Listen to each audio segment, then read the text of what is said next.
This video is how I found my wife. We've been married for 35 years. Oh my gosh, 36 years. And I wanted to let you know the story about how I found my wife. Like I said in previous videos, I created a list that I was looking at.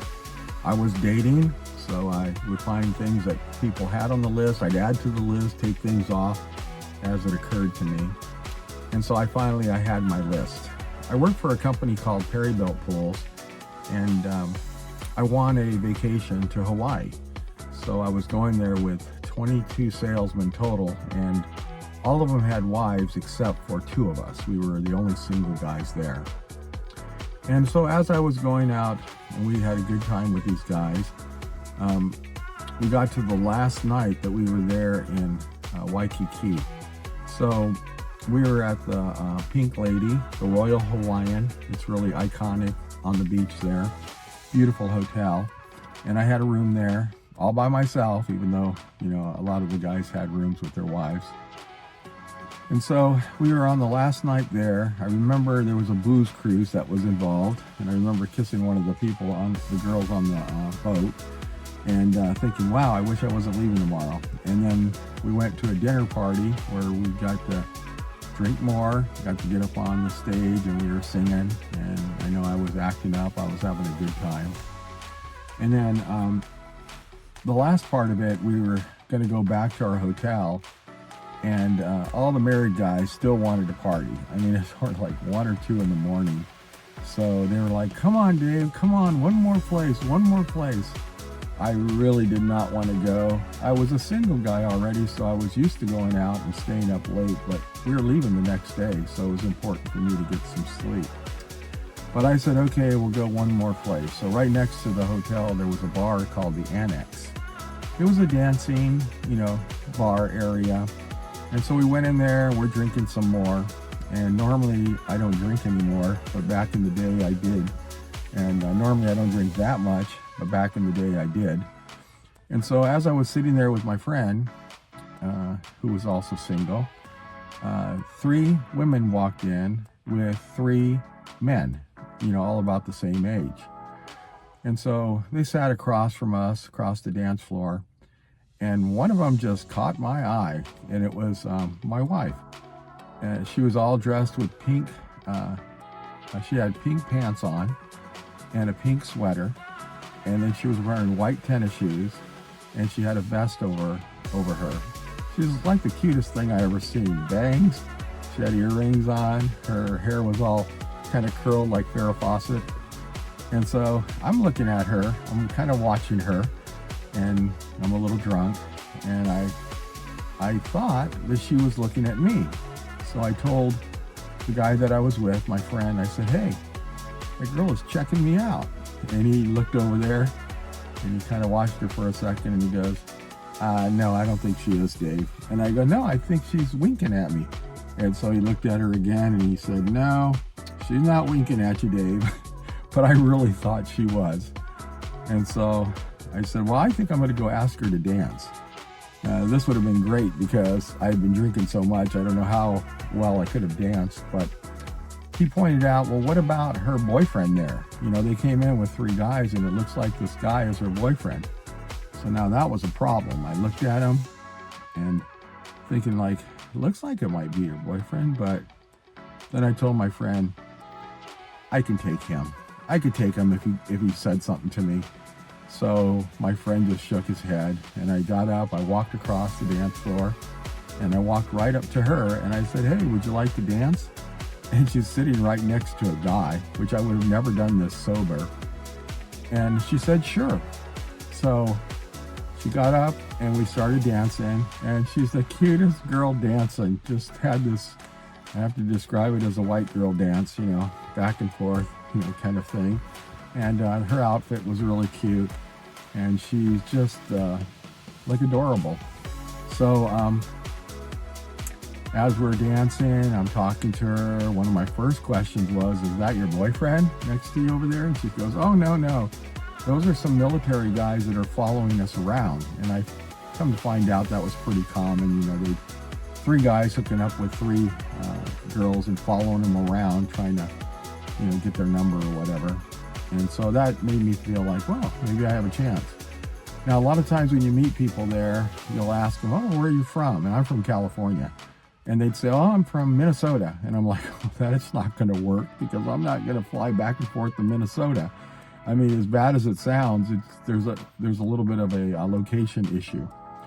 So she told me, oh, I'm from Stockton, California. And I'm like, no way. I go, I'm from Sacramento. But I had been going down to Stockton because the company I work for was going to open an office up there. So I thought, this is great. I go, well, I go a lot to Black Angus over there. She goes, I go there all the time. And I go, there's a Subway over there. Yeah, I go there too. And so we found that we were going to places that were common, but I never had ran into her over there. So we just danced and danced and danced. Finally, the club had to close down. And I said, hey, you want to come over and check out our hotel? And she told me right away, nothing's going to happen. I go, I know. I just thought you might want to check out the hotel. It's the Royal Hawaiian. So she did. So we went over to the hotel, and then I went to my room, and I opened the door, and right on the inside of the door, it said, Mr. and Mrs. Dixon, congratulations. And she said, are you married? And I said, no. The company I work for, they thought I was married, so they had already bought, they had bought an airline ticket. They bought everything as if I was married. Back in the day, you could do it like that. So I even had an airline ticket that said Mrs. David Dixon, and so it was laying there too. Then there was a bottle of champagne.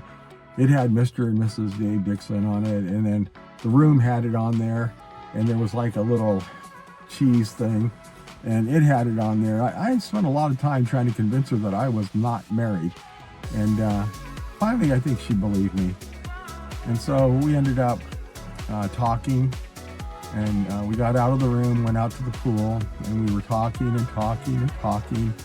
and just talking about anything and everything. She's just very easy to talk to. Well, pretty soon the sun starts to come up, and we realize we've been talking all night long. And then the Waikiki police came up to the pool area and asked us if this was Kim, and is my, is her name Kimberly? And I said, yeah. They go, yeah, we had a missing person thing turned in that Kim went out with somebody and she never came back to the room. So her two friends had called in on it.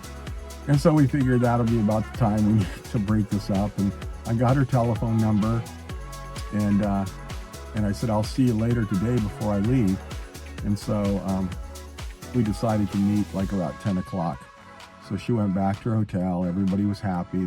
She was safe. And then around 10 o'clock, 11 o'clock, when we went out to the beach for the last swim before we got on the plane, I was kind of shocked because I didn't realize how burnt her face was. She was so burnt red. Her lips were all cracked. And we went out into the water, and we kind of like did some hugging out there and kissing. And it was really, really nice. And got to talking more and more about where she was from, how she was raised, just her personality. And so I felt strong enough that, let's exchange numbers. So we did. And then I said, I'll call you when I get back, and maybe we can go do something. So when I came back, I was pretty anxious to call her, but I held off, for a little bit. And then maybe the next day, and instead of calling her that night. And so the next day I called her. At the time, she was living with her sister and my brother-in-law, and she was living in the room. She was in between apartments. And so I called her up, and her sister immediately said, it's the guy from Hawaii. So I kind of knew she must have been talking about me. And so we made a date, and then we got together, and then the rest is history. We dated for about a year. We got engaged, and then we were engaged for about a year, and then we've been married now for 36 years. And so we've had 3 children. It's been a really great relationship. We get along really, really great. But a lot of it is luck, depending on who you meet, and that they're portraying themselves as who they really are. I think that's really important, because it's better just to be who you are, whether they're going to like you or not like you. I think it's most important. So uh, that is the history of how we met. My wife doesn't like me saying it because we actually did meet in a bar, and that's usually not good. But it was in Waikiki, and so it was a nice place to meet.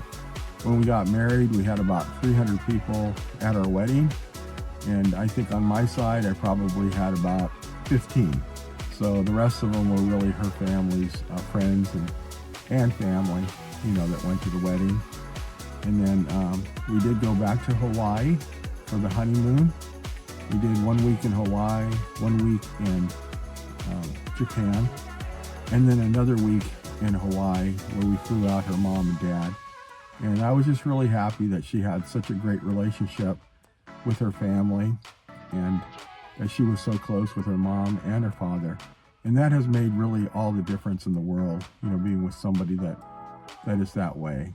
And she's super kind, which is what I was looking for, because I'm going to need that kindness every once in a while when I screw up. And she was very patient, because it probably took her a good 10 years to train me, and I was a little male chauvinistic when I met her, but it took about 10 years for her to train me into a better person. And I'm a better person because I am with her. And we built a really good life together, and hopefully we'll have many, many years ahead of us. So that's the story about how I met with my wife, and I hope you enjoyed it. Thank you so much for finding my channel. I think that's the hardest part, is to find it. And then I want to let you know this is, I think, video number 4. I've been told that the first 10 videos are going to be crap. So hopefully this wasn't too bad. It was something that I knew, so I thought that would be good. And please subscribe so that we can create a community. A lot of my videos will be on California, where I live, and probably finances, savings, investments, things that I'm interested in, and that's my niche. So thank you so much for coming by, and I hope you enjoyed it. It was great visiting with you.